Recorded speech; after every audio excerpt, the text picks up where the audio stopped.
Good morning students, मैं Kumar sir.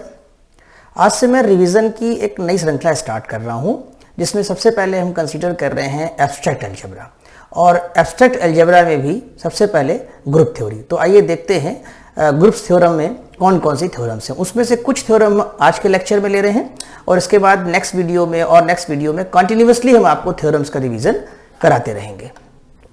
तो आइए देखते हैं इन थ्योरम्स को। तो ग्रुप थ्योरी में सबसे पहले हमने यहाँ पर लिया है डेफिनेशन से, जैसे कि सेमी ग्रुप क्या होता है और इसके बाद ग्रुप क्या है। तो देखिए सेमी ग्रुप क्या है। An algebraic structure G asterisk is called semi group if the binary operation is associative in G. अब बाइनरी ऑपरेशन तो आपको पता ही है। बाइनरी ऑपरेशन किसे कहते हैं? अगर इस बाइनरी ऑपरेशन की हम बात करें तो बाइनरी ऑपरेशन में आपका रहता है कि for every A, B belonging G implies A, B belongs to G। या कह सकते हैं कि यहां पर ऑपरेशन एस्ट्रिक अगर आप ले लेते हैं, मान लीजिए, तो इसको ऐसे भी लिखा जाता है that is A operation B belongs to G। जैसे यहां पर ऑपरेशन एस्ट्रिक लिया हुआ है, और A एस्ट्रिक भी यूनिक भी होना चाहिए। A एस्ट्रिक भी must be unique, then we say operation is binary over the set of G। एक चीज और है आपकी एसोसिएटिव।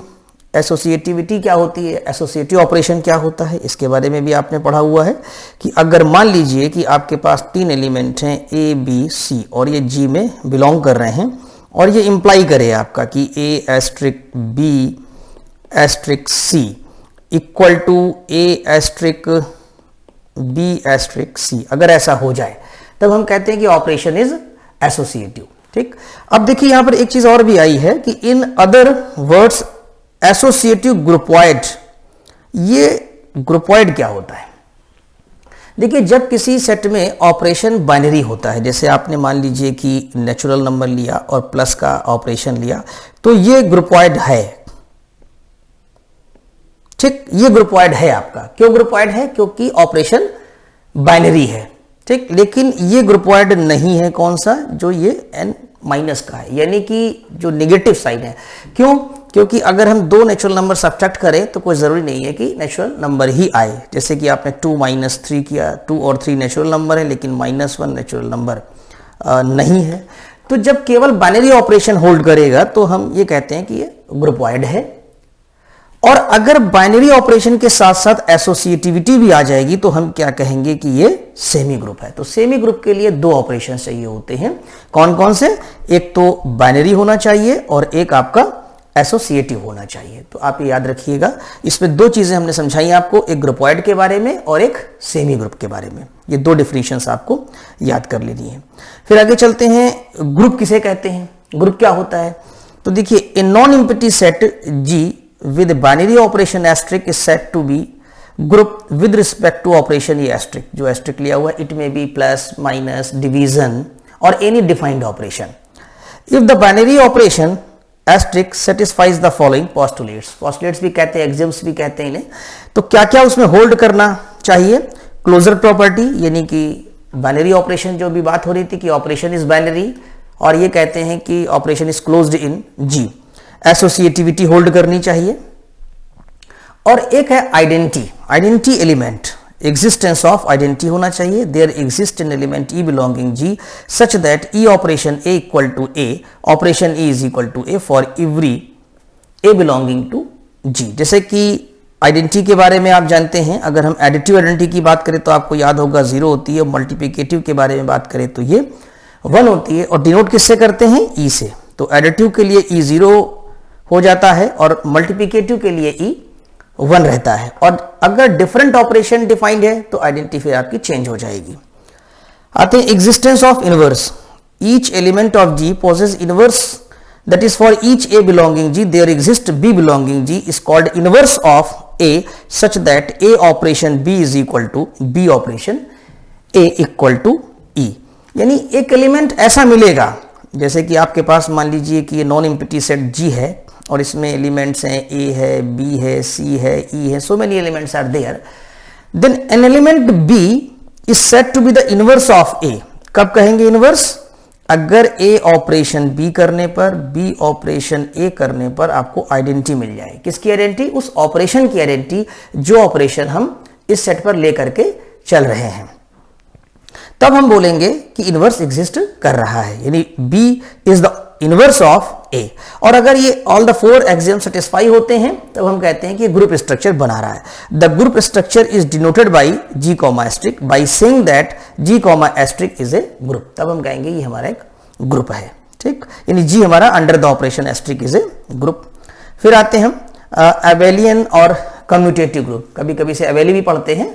तो कम्यूटेटिव ग्रुप क्या होता है? अगर ऑपरेशन हमारा कम्यूटेटिव हो जाए। ऑपरेशन कम्यूटेटिव कैसे होता है? अगर a operation b equal to b operation a हो जाए for every a comma b belonging to G, तब हम कहते हैं कि ऑपरेशन हमारा कम्यूटेटिव है।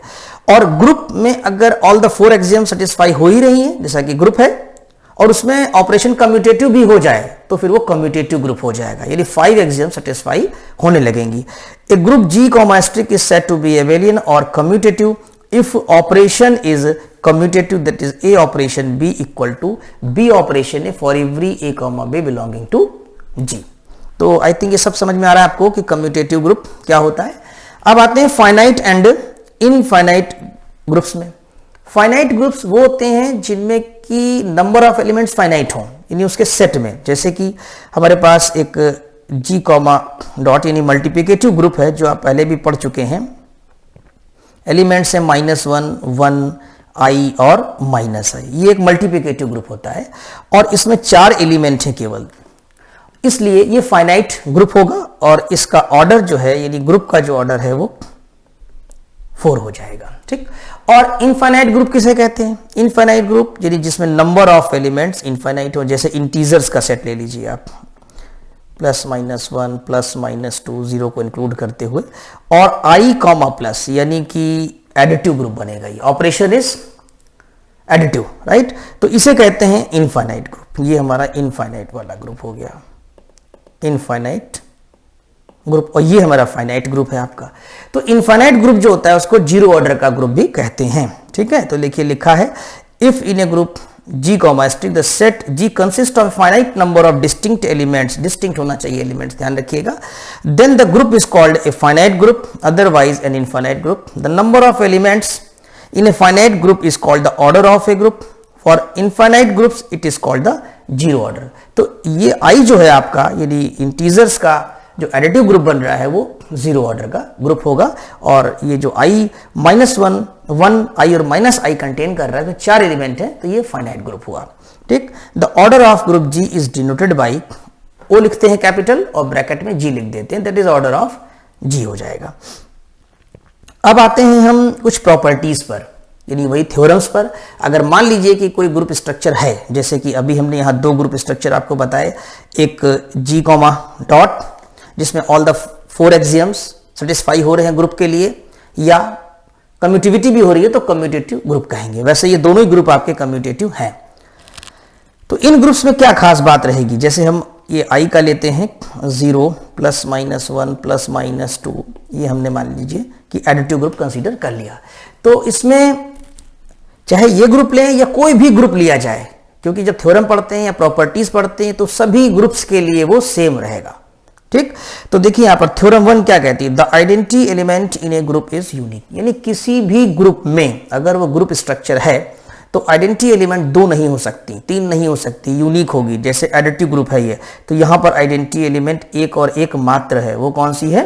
0 is called the additive identity. इसी तरह मल्टीप्लिकेटिव ग्रुप होता है तो 1 हो जाती है, या कोई दूसरा ग्रुप स्ट्रक्चर होगा तो उसकी आइडेंटिटी एलिमेंट आपको डिटरमाइन करनी होगी, लेकिन होगी यूनिक ही। तो इस थ्योरम को हमेशा याद रखिए, the identity element in A group is unique. आते हैं हम दूसरी थ्योरम में। दूसरी प्रॉपर्टी ये है कि the inverse of each element, ध्यान दीजिएगा, ईच एलिमेंट यानी हर एलिमेंट का, the inverse of each element of a group is unique, of a group is unique. यानी अगर कोई ग्रुप है, जैसे कि अभी हमने ये लिया था i का कि 0, +-1 +-2, इस तरीके से ये हमारा एडिटिव ग्रुप है।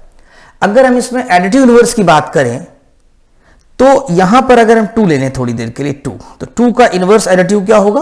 -2। कैसे? 2 में आप ऐड कर दीजिए -2 तो क्या आ जाएगा 0, क्योंकि इनवर्स की जो डिफिनीशन है a asterisk b is equal to b asterisk a is equal to e है, यानी आइडेंटिटी एलिमेंट आना चाहिए। तो इस प्रकार से यहां देखें तो for every a belonging i there exist -a belongs to i। तो ये प्रॉपर्टी आपको याद रखनी है, the inverse of each element of a group is unique. ठीक, आते हैं हम लोग प्रॉपर्टी नंबर 3 पे, जिसको थ्योरम नंबर 3 कहते हैं, कि किसी भी ग्रुप में कैंसलेशन लॉ एप्लीकेबल है। ठीक, इसे प्रूव भी किया सकता है। Cancellation laws hold in group if g dot B a group and a comma B होना चाहिए, यहां पर a कॉमा बी, बल्कि यहां पर आप लिख लीजिए a comma B comma c belongs g, then 3 element ले रहे हैं हम यहां पर g में बिलोंग कर रहे हैं, और एक कंडीशन ये ली गई है कि ab is equal to ac। मान लीजिए ऐसा हो जाए, एक इक्वेशन बने आपकी, तो इसमें आप इसे कैंसिल करके you can write b equal to c, यानी a कैंसिल हो जाएगा। इट कैन बी प्रूव्ड, लेकिन आपको याद रखना है केवल, क्योंकि ये थ्योरम्स का रिवीजन है, यहां प्रूफ नहीं बता रहे हम आपको। हमारे अदर लेक्चर्स देखिए आप, उसमें हमने प्रूफ भी बताया हुआ है आपको। तो ab इक्वल टू ac अगर है तो ये लेफ्ट कैंसिलेशन लॉ होगा, बिकॉज यहां पर लेफ्ट साइड से a कैंसिल हो रहा है और वैल्यू आपकी आ रही है b इक्वल टू c, तो ये लेफ्ट कैंसिलेशन लॉ आपको शो करेगा। अगर हमारे पास ऐसा है ba is equal to ca, then we can write b is equal to c। कहां से लिख सकते हैं, क्योंकि cancellation laws hold in group, ऐसा हमने यहां कहा है और ये प्रूफ किया जा चुका है। तो ये आपका कौन सा हो जाएगा, ये राइट कैंसिलेशन लॉ हो जाएगा। आते हैं थ्योरम नंबर 4 पे हम। किसी भी ग्रुप में अगर कोई एलिमेंट है तो उसका इनवर्स भी होगा, इनवर्स एक्सियम से, जैसा कि अभी आपने डेफिनेशन देखा।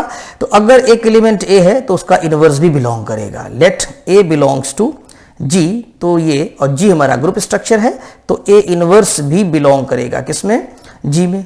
अब अगर इनवर्स का इनवर्स लिया जाएगा तो वो वापस एलिमेंट a आ जाएगा। इसको आपको याद रखना होगा कि inverse of inverse is equal to a for a group. Theorem number 5 में आते हैं हम यहां पर। The inverse of product of two elements is equal product of their inverses in reverse order। इसका मतलब क्या हुआ, that is called the reversal law। reversal law का मतलब क्या हुआ कि अगर हम ग्रुप के 2 एलिमेंट लें और उनके प्रोडक्ट का इनवर्स ले लें, ठीक है। अच्छा ये बताइए प्रोडक्ट इसमें बिलोंग करेगा कि नहीं। अगर ए बी बिलोंग कर रहा है तो a इंटू बी भी बिलोंग करेगा। क्यों करेगा, क्लोजर एक्सियम से। a belongs g, b belongs g, then a b also belongs to g, और a b का इनवर्स भी बिलोंग करेगा। यहां पर अगर देखा जाए तो a b का इनवर्स भी बिलोंग कर जाएगा, a b inverse also belongs to g, और वो किसके बराबर होगा, किसके इक्वल होगा, a b whole inverse is equal to b inverse a inverse आएगा। This is called the reversal law. यहीं पर एक चीज मैं और पॉइंट आउट करना चाहता हूं कि अगर a b c की पावर -1 हो जाए तो रिवर्सल लॉ लिखा जाएगा c inverse b inverse a inverse, पूरा रिवर्स में हो जाएगा। ठीक है, पोजीशन a b c थी वो c b a बन जाएगी, लेकिन इनवर्स के साथ में। तो ये थ्योरम नंबर 5 है, इसे याद करके रखेंगे। अब आज की लास्ट थ्योरम हम डिस्कस करेंगे, theorem number 6। If a comma b are any two elements of a group G, then the equation ax equal to b and ya equal to b have unique solutions in G। Solution का मतलब होता है किसी unknown की value का होना। जैसे ax is equal to b है, लेकिन हम आपको यहां पर एक ग्रुप लेंगे जैसे i कॉमा प्लस, ठीक, और एक हम ऐसे स्ट्रक्चर ले रहे हैं n कॉमा प्लस का ही, ये ग्रुपवाइड है। ठीक, जैसे कि इसमें आप जानते हैं कि i यानी कि i 0 प्लस -1 प्लस -2 ऐसे नंबर्स होंगे, और नेचुरल नंबर में भी आपको पता है नेचुरल नंबर्स होते हैं 1 2 3 4 एंड सो ऑन, जीरो नहीं होता है इसमें।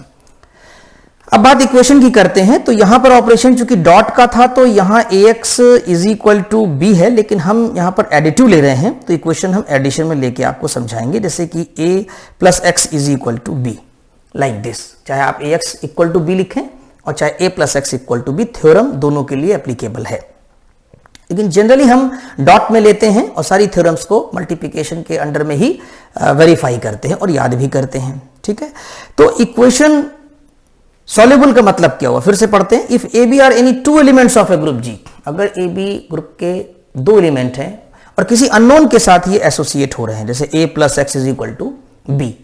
तो ए भी जी का है और बी भी जी का है, ठीक है, और every a b belongs to G. अब आपको ये कहा जा रहा है इसमें, इस थ्योरम में, कि अगर ए बी जी के हैं और इक्वेशन है a x is equal to B, तो जो एक्स की वैल्यू आएगी वो भी ग्रुप में बिलोंग करेगी, ठीक, ग्रुप में। ये बात ध्यान दीजिएगा, solution, unique solution in G. अब हम यहां पर एग्जांपल से क्लियर कर दे रहे हैं आपको।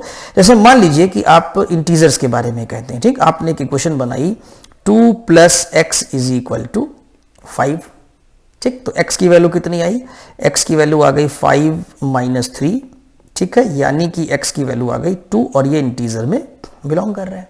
अभी हम इंटीजर लेके चल रहे हैं, ठीक है। अगर हम यहीं पर आपके पास लेते 2 प्लस एक्स, दूसरा हम यहां एग्जाम्पल सेट कर रहे हैं इसके लिए। अगर मान लीजिए हमने यहां पर 2 plus X is equal to 1 लिया होता, तो x की वैल्यू कितनी आती, x की वैल्यू आ रही होती -1 और वो भी इंटीजर में बिलोंग कर रही है। तो देखिए यहां भी सोल्यूशन इंटीजर में बिलोंग कर रहा है, यहां भी सोल्यूशन इंटीजर में बिलोंग कर रहा है, ठीक। लेकिन अगर ये दोनों इक्वेशंस हमारी नेचुरल नंबर में होती, यानी कि अगर हमने यहां पर 2 plus X is equal to 5 लिया है और 2 और 5 हम बोल रहे हैं कि ये नेचुरल नंबर में बिलोंग कर रहे हैं, इंटीजर में नहीं कर रहे हैं, नेचुरल में।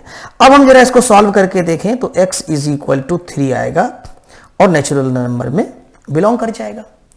इसी जगह अगर दूसरी इक्वेशन जो हमने यहां पर ली है सेकंड वाली, अगर हम लेते हैं कि 2 plus X is equal to 1, तो क्या होगा, x इक्वल टू -1 और ये नेचुरल नंबर में बिलोंग नहीं करेगा।